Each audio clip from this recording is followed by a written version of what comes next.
Good evening, ladies and gentlemen. Thank you very much for joining us tonight for our ParkHouseConnects session, talking about distance learning provision in the primary and secondary school. I appreciate you taking your time out to join us. Give you an idea about the session tonight.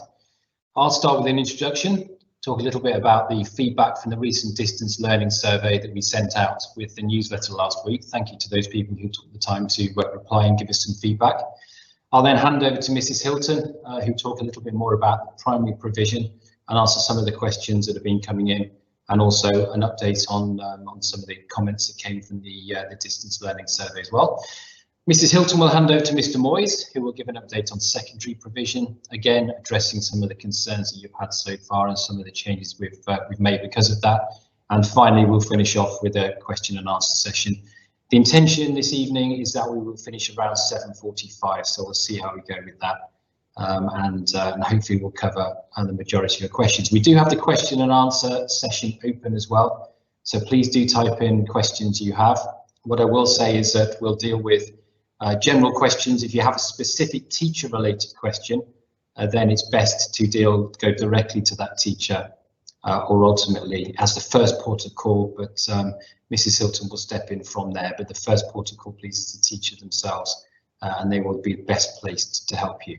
So moving on then to the distance learning survey, I'll just go through a few of the graphs that we put together following results. And as I say, thank you very much to those who have made the effort to reply. It's really helpful to us so we can reflect on what's going well, what's not going so well, and make some changes.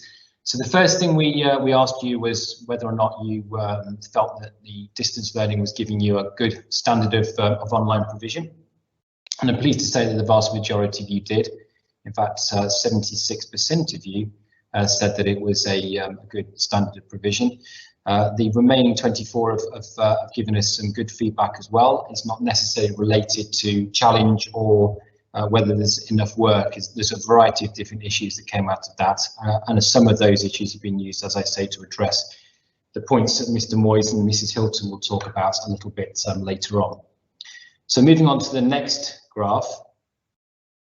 We asked you whether or not, for our reference, the children are actually submitting pieces of work. So we're asking whether they're submitting at least one piece of work, and then some for more. And actually, most importantly, I think on this one, we were asking whether they're submitting no work at all. And as you can see there from the little red slice of that pie chart, there's very few children who are not submitting any work at all.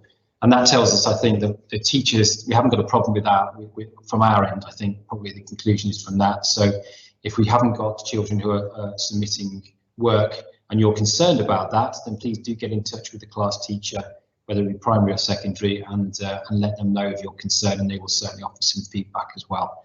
I'm moving on to the next one. So we've changed the way we're doing our live lessons this time.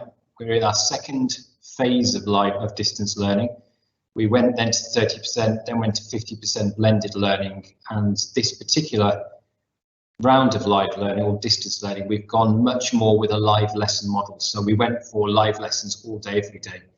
We felt that that was the best way to do it because we wanted our children to be engaged. It also, there's lots of challenges with every type of learning when they're not 100% at school. And actually, there are some advantages, I guess, into these circumstances of having all the children in the class at the same time, and one or two challenges, of course. But having a full suite of live lessons, we felt was the right way to go because we wanted to make sure that we maximise the learning experiences. But an interesting mix there. You can see there the blue column is people are actually happy with all the lessons being live. That wasn't a surprise. We thought it would be well received if we had a programme of fully live lessons.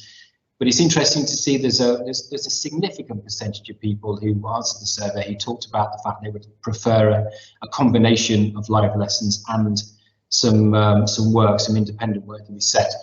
On the basis of that evidence, we're continuing with the current strategy, but I think if you are concerned about the screen time, it's always going to be a concern for people. I think the screen time at this when they've got 5-6 hours of staring at a screen, whether they're interacting with their teachers, their peers or not, it's still a lot of screen time for them.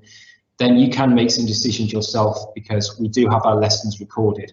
So if you want to go back to a lesson at a later stage, perhaps that's one way you can manage that screen time a little better so that the children have breaks. But the live lesson we feel at this point in time is the best way forward, and Mrs. Hilton and Mr. Moyes will talk a little bit more about that. And then moving on to the next one, second from last question about challenge. It's important to us to know whether or not your sons and daughters are challenged in their learning. So we wanted to find out whether you felt that the level of challenge the teachers were offering was too hard, too easy, or just right. And you can see from the large green section of that pie chart, the majority of you think, over 80% of you think that the challenge is just right. We also wanted to know, of course, if it's too hard. We don't want to push children away from the learning by being too hard. So we have a smaller percentage of examples where that's been the case. And then the orange is where it's too easy. Again, we will make changes and adapt the provision as we go along. But if you have particular concerns, please reach out to the class teacher to let them know you have those concerns, and we can try to address them. And then the final question was about the amount of work being set.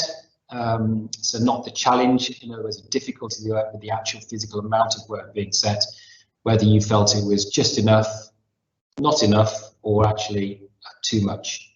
And you can see there that again, the vast majority of people said that the amount of work being set was just enough.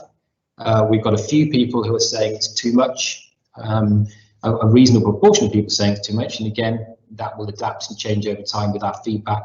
But thankfully, we don't have many people saying it's too little. So we're trying to get that balance right. And of course, what we are facing here across both the primary and the secondary school is essentially a new way of working, because even though we have had a distance learning provision before, it hasn't been as comprehensive in terms of the live lessons as it is at the moment. So we will take some time just to make sure we're adapting and changing and tweaking it a little bit to satisfy everybody, and hopefully we'll get it right for most, if not all, of our students. So that was the feedback on the survey. Thanks again to those people who gave us that valuable insight. There were a number of comments that came through. Thank you to those who gave us the very positive comments that we passed on to our staff so that they can feel appreciated, because it is hard work for them. But equally, we also had some comments put forward to us which were for improvement, because they are equally as valuable, if not more valuable in some ways, because we don't know how to improve unless we're told how to improve, or the issues certainly are highlighted to us, then we can make the improvements that we feel would balance the needs of the children within the classroom. So without further ado, I'll hand over to Mrs. Hilton now, who's going to talk a little bit more about the provision in the primary school. Hi, good evening, everybody. Oh yeah, it's on me, perfect. Hi, good evening, everyone. So thank you to Mr. Smith, obviously has given an overview of what's happening.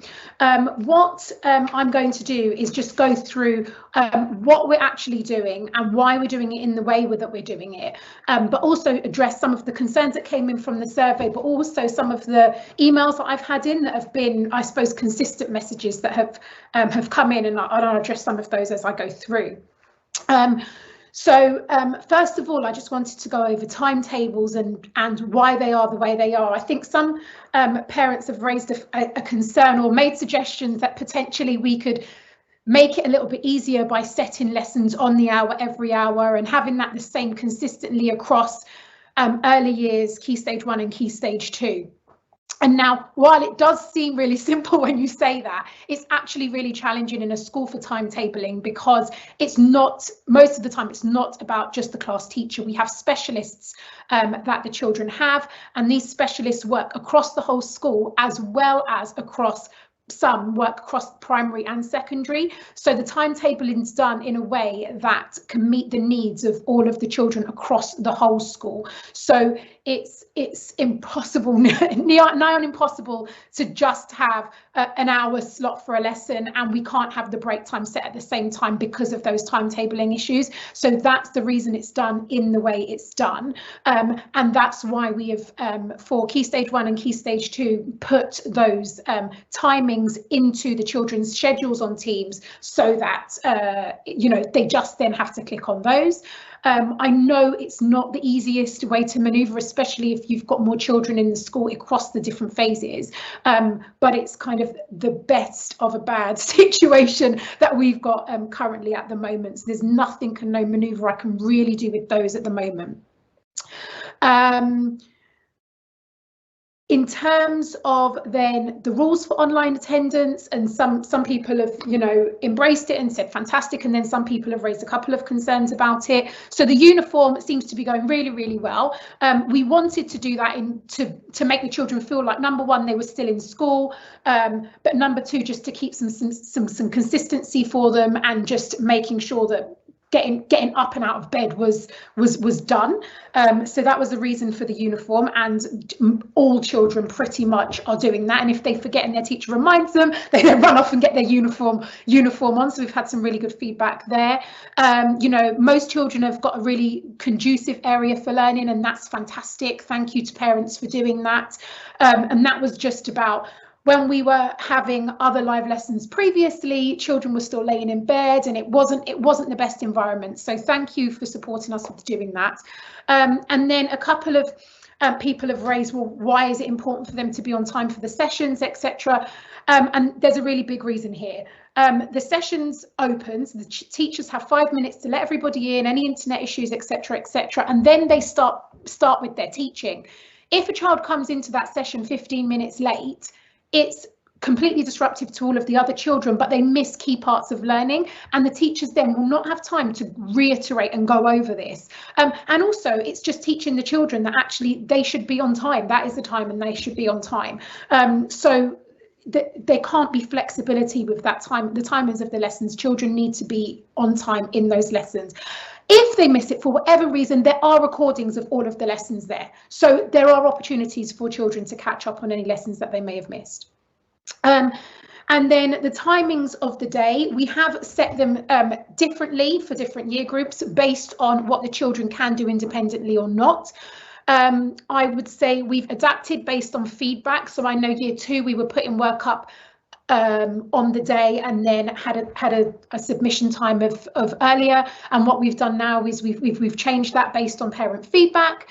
I think the main concern that some parents have is in year 4, 5 and 6, where we're setting the time for 2 o'clock. And the reason for that is the children need to be independent. We now know that every single child in year 4, 5 and 6 can upload their work, submit their work on their own independently. What I think parents, I suppose, main concern is in relation to that is they don't feel like their children have completed every inch of every piece of work. And that is okay. When the children are in class, the children complete what they complete. We usually set more than they can complete, okay, because we're differentiating for a range of children. If we have work that's fully handed in and absolutely impeccably done, usually influenced by a parent, we then don't know where our children are and what they can and can't do. So if we have set a task and they can only complete 2 sentences and that's what they hand in, that's absolutely okay, because then we can see where the children are, what they need to work on, and then that will then be addressed in the next lesson. So please, whatever they do is okay. The teacher will have conversations with them in relation to that. You know, loads of working parents have messaged and said, oh, the times don't work for us, and we're not teachers. No, you're not, and we're not expecting you to do any of that work with the children, especially in year 4, 5 and 6. Lower down the school, absolutely, you know, they are going to need support with uploading work, etc. And that's why we've set the timings a bit later. And that's also why we have the recordings. So they can go back and check, and then you can provide that support as well. If children are still struggling, the teachers are online. And I suppose that goes back to the timetabling. So in the schedule, the slot has been put in to say for it's a 50-minute session or a 25-minute session. The teacher will not be talking for 50 minutes. The children can't sit and listen for 50 minutes. We can barely do that as an adult and retain that information. So they'll usually give input for about 10 minutes possibly in the nursery, 15 minutes, 20 minutes, all the way going up to 30 minutes for a year 6 child. After that, children can't fully engage in just a didactic way of teaching. At that point, the teachers are online for the rest of that time. So that's why it's in their schedule. The children know, actually, my maths lesson is for 50 minutes. For those 50 minutes, I have access to my teacher. So they won't be directly teaching all of the time. Their camera might be off. They might say, contact me via chat. We are trying to make things even more challenging. So sometimes we're splitting them into groups and putting them into different sessions with TAs to support, or possibly extend with class teachers, etc. So please just trust that the teachers honestly do know what they're doing, and do not feel that you need to overly help your children, because the teachers want to know what they can do independently, not what can be done after support from parents. Next slide, please. And then I suppose that then just goes into the actual curriculum. You have some parents raising concerns about whether, you know, their children are going to be behind, etc. Do you know what? Every child in the whole world is in the same situation that we're in. We're covering the curriculum in the way, you know, that everybody else is, and we are actually making sure. That's why we brought it down to you know, we stopped doing the AB weeks and we've got it down into 1 week. It means that we can cover more of the curriculum as well, and the teachers are doing that. And then at the end of the academic year, we have a really strategic way of doing a transition and handover to the next teacher to know actually where the strengths are of children and what areas that they need to work on. So please trust in that we're fully on top of that. Some of the changes we did make in the primary school were actually based on the feedback that we got from the end of last academic year, and when you had a lockdown prior to me starting in June the summer term last year. And obviously live learning was something that people wanted more of, but reading was also something that people wanted to have, and actually the children having access to books. So that's what we've introduced this term. We have had lots of questions about this in terms of the rota, etc. But what we've done is we've arranged it around the times that children would normally be dropped off to school and picked up from school. So it was arranged in that usually the children would have been dropped to school, so there should have been some sort of arrangement for that. And then picking up for school, there would have been some sort of arrangement for that. Lots of parents have got drivers that were still doing that, and actually they're sending their drivers to pick up and drop off books, etc. And then any other parent that has had an issue, and if they've emailed in, we've spoken to them one-to-one and made arrangements. So please, you know, we are contactable. Please just email in if there are any concerns about that. And then assessments is something that people have raised. In early years and Key Stage 1, all of their assessments are being done through teacher assessment. There's going to be no external testing as such. So, you know, please don't worry about that. That will be reflective on reports at the end of the academic year. What we do have for Key Stage 2 is we do have some testing, because we've been given permission by the ministry to allow children on site to do that. So a rota for that will be going out soon. If, however, you are travelling, please just email through to the class teacher, and then we'll make arrangements. So just let us know if there are any issues in relation to testing for when we send those rotas out. And then contacting teachers. Just to reiterate, please don't contact teachers on Teams. Please send them emails. The reason we don't want teachers being contacted on Teams is because that is their communication with the children. So a parent's note usually then interrupts that flow and then has an impact on the children's learning. So please try your best to make sure you're contacting them via email. If they, for whatever reason, they do miss it, please just send a reminder. They're really, really busy at the moment, and there's a huge change for them. So please just make sure that you send a little reminder. We are taking parent feedback, so please just email the class teacher in the first instance, otherwise the year leader, and then things do get forwarded to me. If for whatever reason you're not getting a response, or you don't feel like it's being solved, then please feel free to email me. But if you haven't gone through those channels, I will usually ask the year leader or the class teacher to respond. And then the last thing that I just wanted to say is just be kind. We have lovely feedback from lots of people, but we are getting very few messages to teachers that aren't so kind. And I just want you to kind of understand that, you know, the teachers' worlds are being opened up to lots and lots and lots of criticism, and, you know, they weren't trained in this way. They you know, this is all new for everybody, and everybody's trying their best. And absolutely, we take feedback and we take it on board. But can we I just want to keep the morale up of staff as well. And, you know, sometimes if they are getting messages that aren't so nice, it does upset them, and, you know, and it brings morale down, especially when everyone's working so hard. So just please bear that in mind when you are sending messages and emails and things. And that's it from the primary school. I know if you've got any questions, Mr. Smith is taking those in, but I know Mr. Moyes now is going to talk to you a bit about what's going on in the secondary school. Thank you.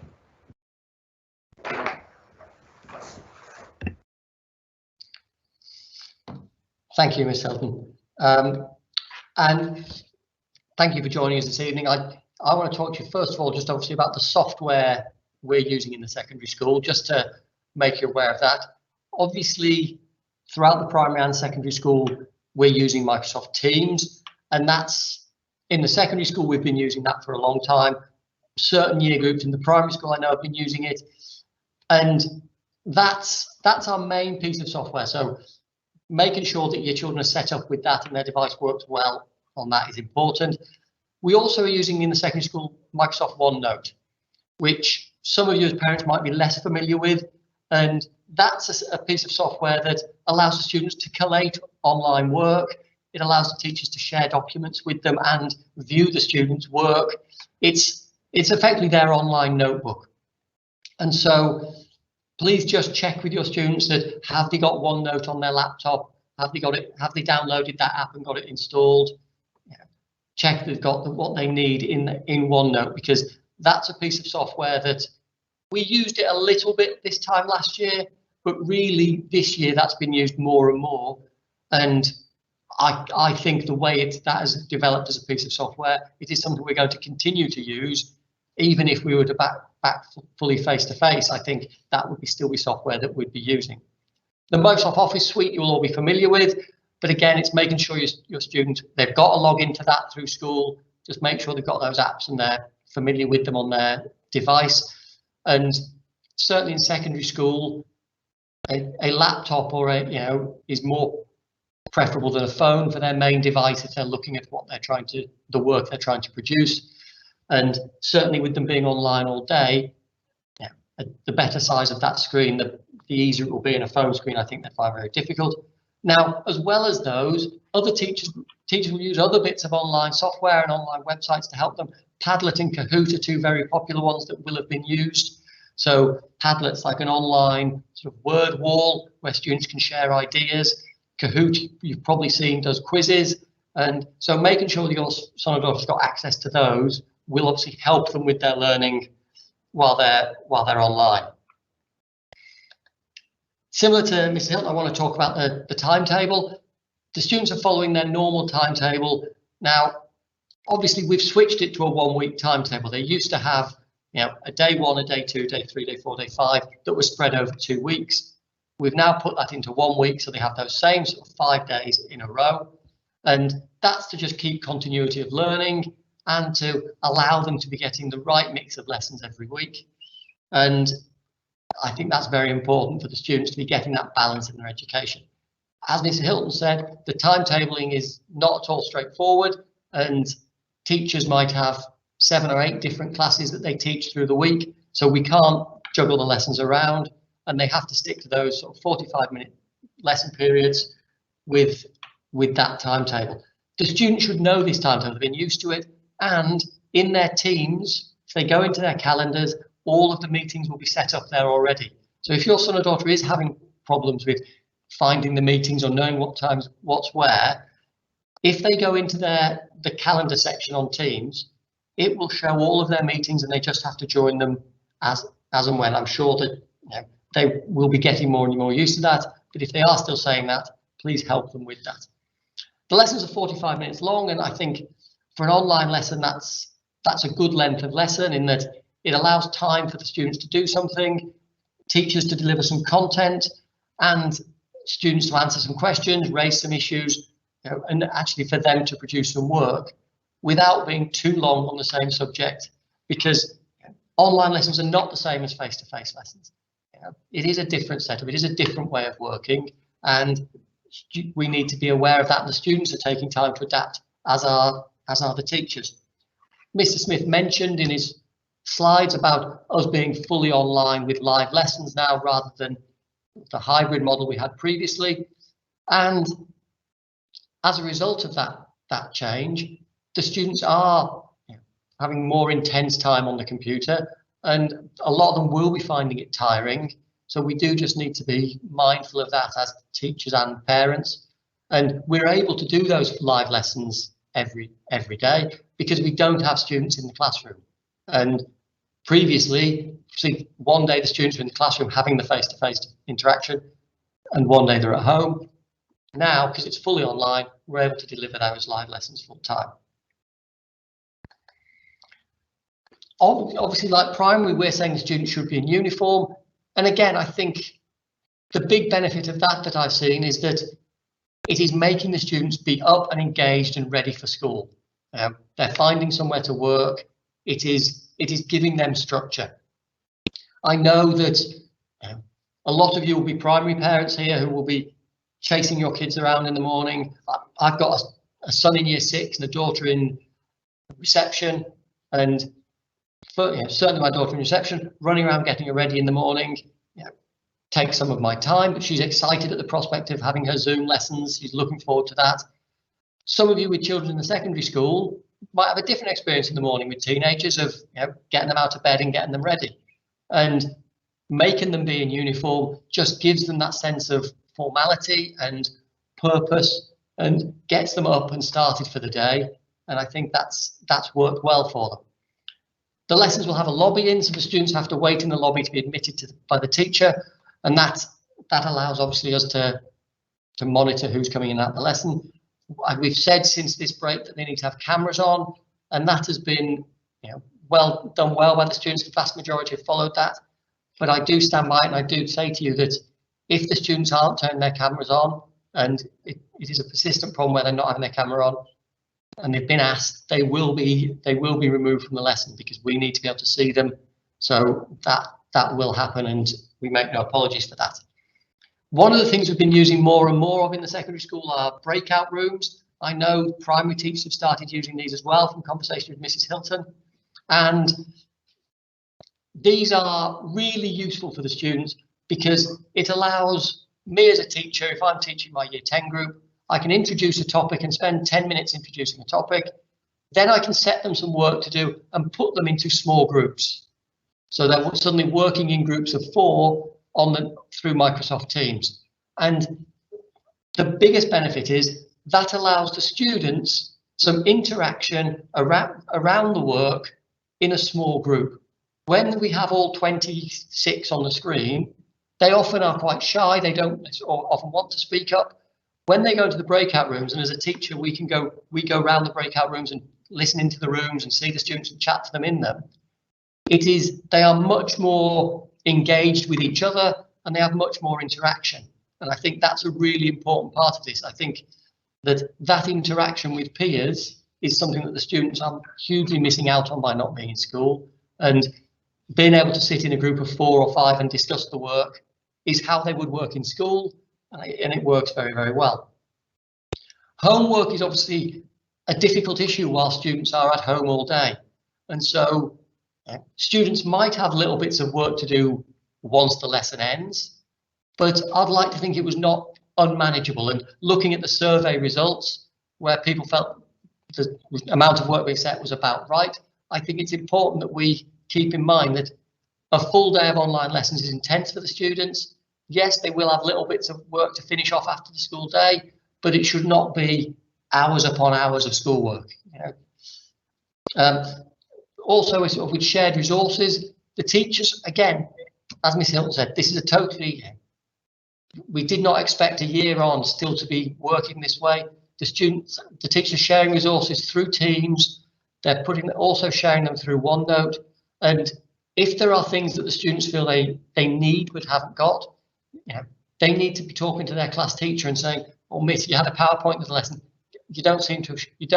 Could you share it so I could look through it at my own pace? I've got the recording, but I just want to be able to look at my own pace. Can you put that on Teams?" Then they will be happy to do that, and they will be doing that for the vast majority of their resources. But if there are things that they've used that the students would feel would be helpful to them, please ask the students to share them. Mrs. Hilton talked about assessments. Now, assessments are very difficult to do online, and they come with a certain element of trust. So my students today did a multiple choice assessment that they handed in. Now, I have to rely on those students to have done that and not have looked up all the answers. But it is important that the students try and do this so it gives us, as Ms. Hilton said, a good understanding of where the students are. I would rather the students got stuff wrong so we knew what needed fixing than they looked everything up and asked for parental help all the time and got everything right. because as a teacher, if the students can't do something, I need to know that, so I can spend time on that and help them, rather than them, you know, getting help or someone else to do it for them and handing it in.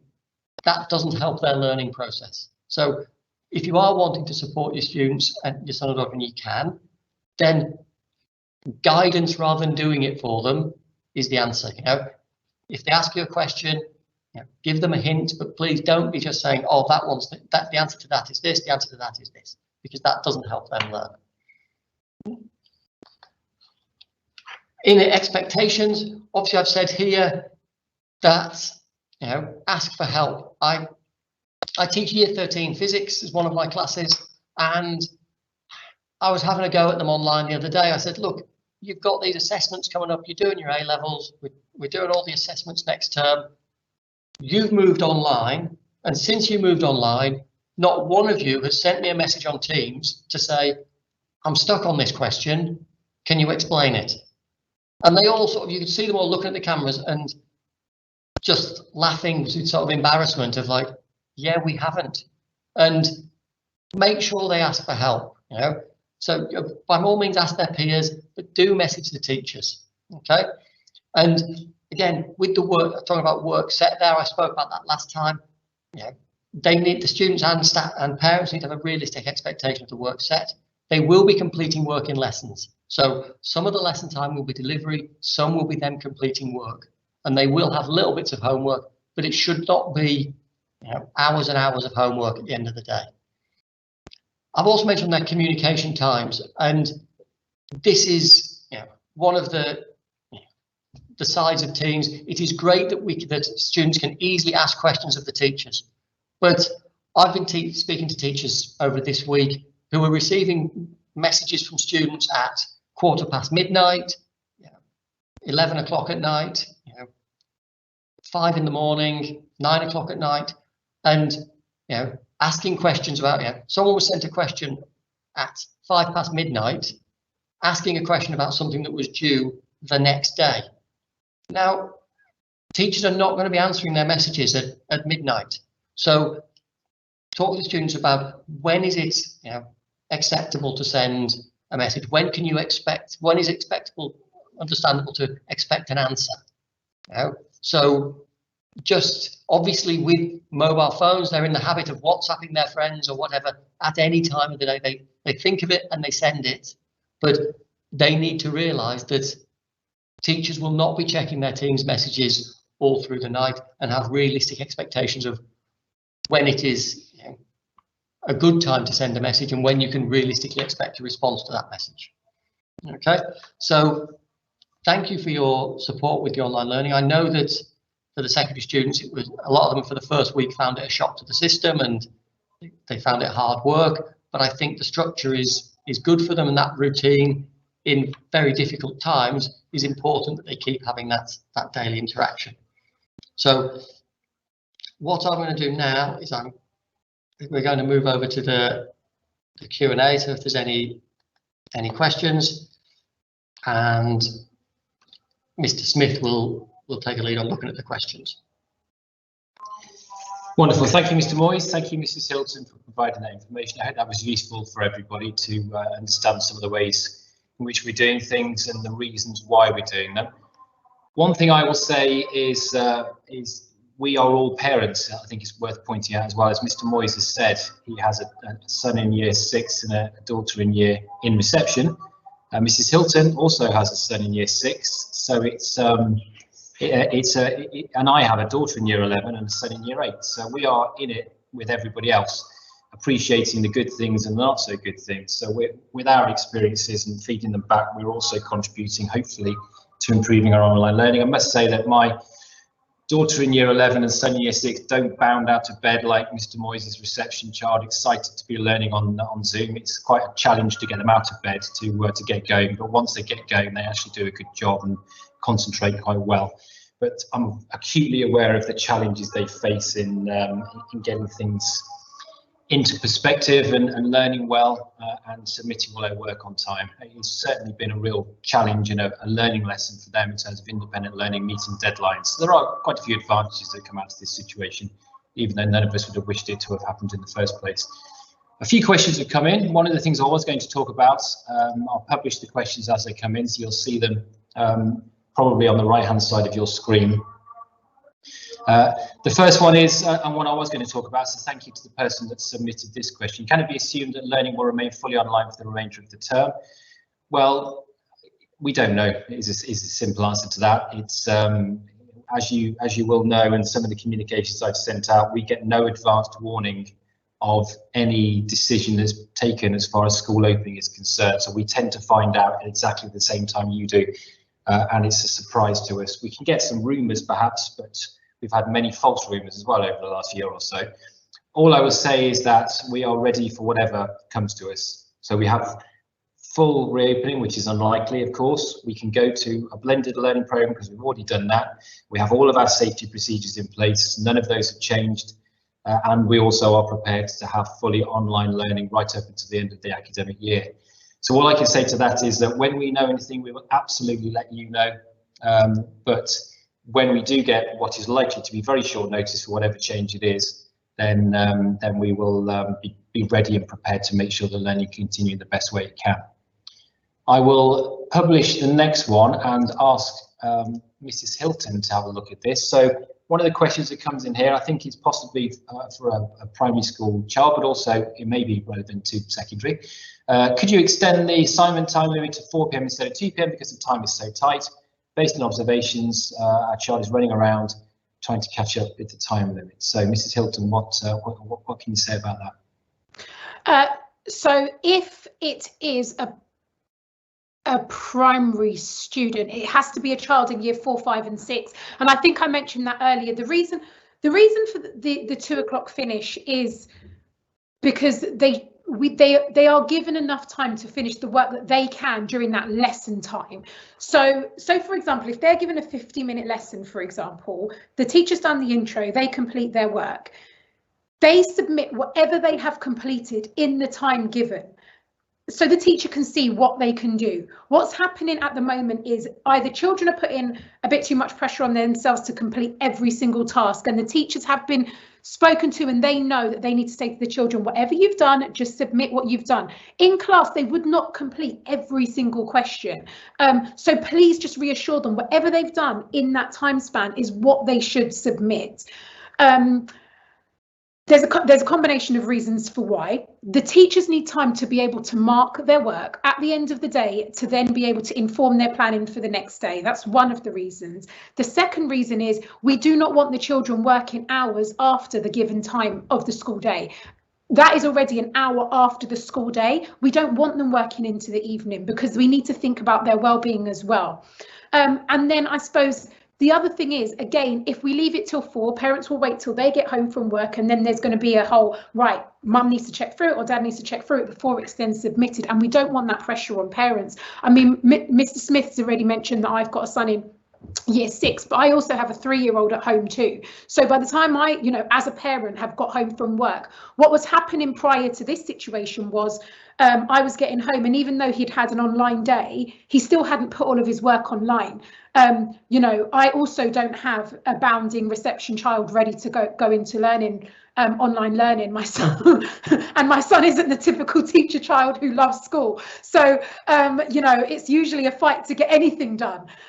So I don't want, I'm taking the pressure away from parents, children. I mean, the only concern I would have with that is children feeling stressed out that they need to submit their work. And all I can do is say, can you please offer them reassurance that whatever they've done, it needs to be submitted. And I will be asking the teachers to do the same. And I am holding assemblies next week to again reiterate the same thing. If they were in school, they wouldn't necessarily complete every single minute piece of work. So that there's a number of reasons why we need that submission time at that time. Otherwise, they're going to be working until 4 o'clock in the afternoon, and then I'm still going to get a parent saying it's not enough time.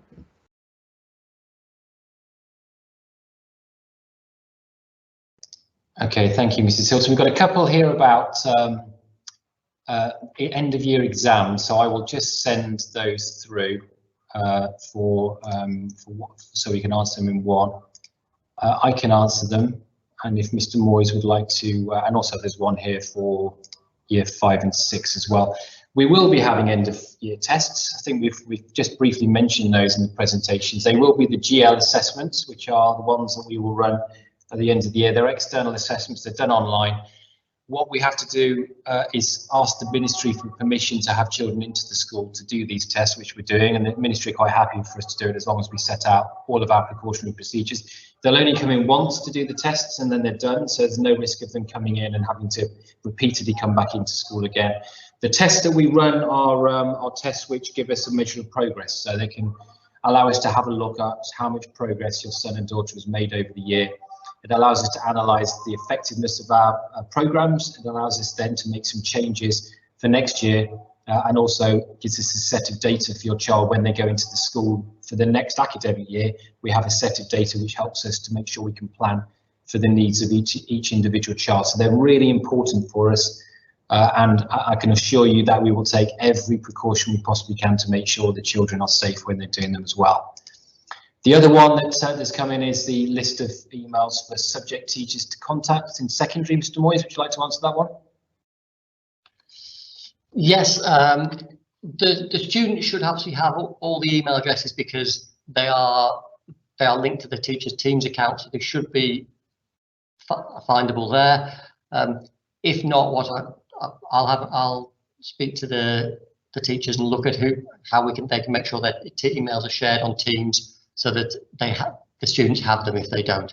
But they are just first name dot surname at parkhouseschool.com. But I'll get the teachers to make sure they're putting them on Teams so the students know them, so that if they're asked, you can get them off them. There was just on that, there was a slightly different question on assessments. Mr. Smith spoke about the GL assessments. We will not be getting the students into school for an end of year assessments in every subject in the secondary school. So they won't be coming in for a geography test. Traditionally they might have, if we're doing face-to-face learning, they might have had an end of year geography exam. They will not be coming into school to do that. Geography might issue an end of year assessment for the students to complete at home, but it won't be a sort of a coming into school exam and sitting down in the classrooms to do those. They'll just be done online. Okay, thank you. So just going through the questions again, there's quite a lot of questions that are coming through the same. So there's a lot of questions coming in, so I'm just trying to sort through them. Again, there's someone asking about year 8 exams. I think Mr. Moyes has just answered that question to say it's only GL assessments. There was one here about class pictures. Will we have class picture this year? It is, I agree with you entirely that it's a nice memory, but unfortunately, with the current circumstances and children only allowed on site for examinations, it's not going to be possible to have a class picture unless the situation changes, and it's unlikely we could have a class picture because we won't be allowed to have the children in close proximity to each other to be able to take the photograph either. So it is a real shame. I totally understand and appreciate what you're saying on that one. So we've got a few here talking about emails and teachers not replying to emails. Again, you know, they probably have an awful lot of emails coming their way. No one is ever ignoring an email deliberately. So please just feel free to send a chase email, give them 48 hours, send a chase email and they will get back to you. And if it's persistent, then feel free to reach out to Mrs. Hilton and she will intervene. But do try it with the teachers again if they don't answer within 48 hours. There's one here which talks about the amount of homework online should be reduced because of screen time. I talked a little bit about screen time. Again, I understand completely that screen time is an issue at the moment. Kids are spending an awful long time staring at the screen. So I don't know if Mrs. Hilton and Mr. Moyes have any comments about that. It's up to what you feel is right for your child, really. We will provide homework. Inevitably, it's going to be online because they'll need to submit it online. But in terms of completion of that homework, I would say that, as Mrs. Hilton has said already, we don't want children doing hours of homework on top of their online learning, but it is available for children who would like to. Mrs. Hilton, like to add anything to that? Yeah, I just want to say that, you know, as a parent, you know your children and you need to make a decision about what they can and can't do. You know, they are at home with you. You know what you're having to deal with. Some children, you know, we've got parents that will ask for more, and we've got parents that will ask for less. What we're doing is we're giving everything, and then as a parent you make a decision about what they can and can't do. Ultimately, if you just message our teachers and just say, look, you know, my child's really struggling, they're not going to be able to do their Qatar history, or they can't do this, or whatever it might be. If you email a teacher, the teacher will fully understand that, and they will be like, okay, then that's absolutely fine, and then move on. We don't want children stressed out about this. This is, you know, it's a really difficult situation. We don't want to cause any extra anxiety, any arguments in houses, which I can imagine is happening all of the time when children are being told they need to submit this and they need to submit that. So you make a judgment call here. You know your children better than anyone, and if it's too much, just let us know. You know, what will happen is, if you don't let us know, they may be chased by a teacher. You know, but if you let us know, then the teacher won't send a chasing email to you saying, oh, your child hasn't handed in this, that and the other. So just let us know. That communication is necessary. And I think, you know, just like Mr. Smith just said there in relation to the emails, you know, they're getting even more emails at the moment because of the settings when they set appointment times, etc., and that's more than ever before. So these all come through as reminders, etc., etc. So yeah, please just send a reminder email. And I have had a couple of parents email me and just said, oh, such and such hasn't responded, and then I've messaged and then it's gone into a junk, or there's something that's been missed. So honestly, please just send them reminders. Okay, thank you very much, Mrs. Hilton. So one question here is about, I'll just publish this so you can see it. It's at the bottom of the screen now. It talks about where can parents go to access homework for the children, or can you share the curriculum so we can find supporting material if they need additional practice? Again, let's ask Mrs. Hilton to give a brief answer to this, and Mr. Moyes, it'd be useful probably if he answered it from a secondary perspective then as well. Yeah, so on the school website, when you go into primary school, there's a tab that says IPC, but if you actually just click on that, it will go through into the curriculum. And when you go there, there are actually booklets for each term for the curriculum that's being covered. Now, obviously, because we're online, it's not exact, but that's the general curriculum that we're covering. What I would say to you as well, though, is if you communicate with the teacher and ask the teacher about the gaps, etc., that children may have, then they will inform you of what you can work on with your children. But I suppose the benefits of us having this online learning and doing things like breakout rooms, etc., is that the teachers are putting interventions in place in order to fill the gaps. So don't feel like you're expected to do anything extra. If you want to and you want that advice, absolutely look at the curriculum maps on the online, on the website, and or speak to the class teachers. But you do not have to do this. We have it in hand, and we will make sure that we are, assessing where the children are and gap filling as well. Yeah, and again, from a secondary point of view, if you're wanting to know exactly what needs to be covered or what they're covering a certain topic, contact the class teacher. They will all have that information, for each different year group. Now, in terms of supporting them, supporting materials that need additional practice, I'm reluctant to be saying that you should be getting your kids to do loads and loads of extra practice on top of the work that's being set. I think, yes, try and help them with things, but I don't want to get down and go into the route of students doing masses and masses of work outside of the school day. I am, as a parent point of view, I'm far more worried about the social impact this is having on my son, and in missing out on him missing out on time in the playground than I am on him potentially, missing out on a little bit of maths. And I think any school work and things like that, the teachers will help them catch up. When we're back, when everyone's back full time, we'll help them catch up as best we can, and we will know that we need to look at those things. So please don't put undue pressure on your children here.